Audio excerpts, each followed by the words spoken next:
আমি প্রেমিক হলাম না কেন?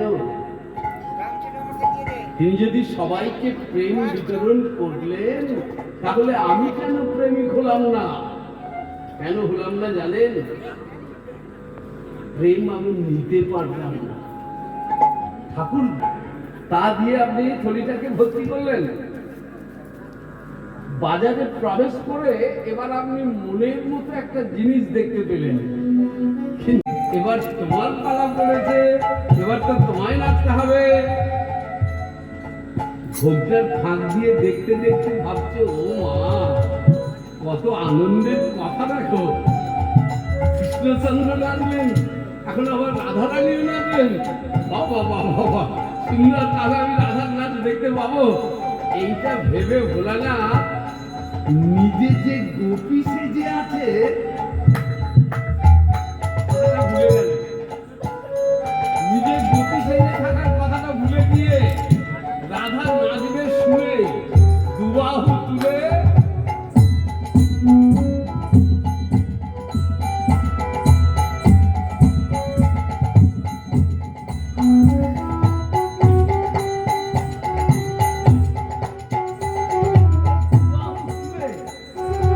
ভোলানাথ রাসমঞ্চে জীবকে উদ্ধার করতে হবে।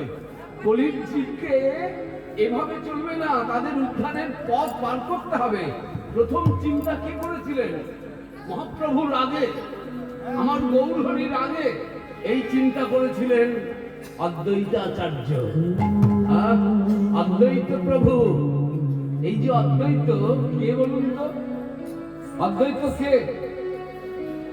নামকে বিশ্লেষণ করলে বোঝা যায় যে অদ্বৈত কে। বলছেন অদ্বৈত কে জানেন? ন দ্বৈত অদ্বৈত।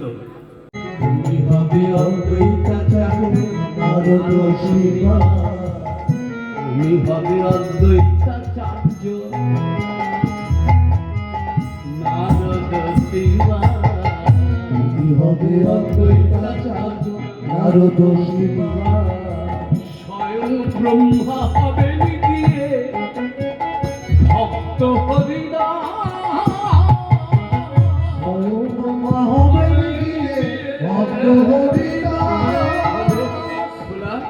তুমি হবে অদ্বৈতাচার্য, নারদ গিয়ে হবে শিবাস, আর স্বয়ং ব্রহ্মা গিয়ে হবে ভক্ত হরিদাস। শুধু এরা না,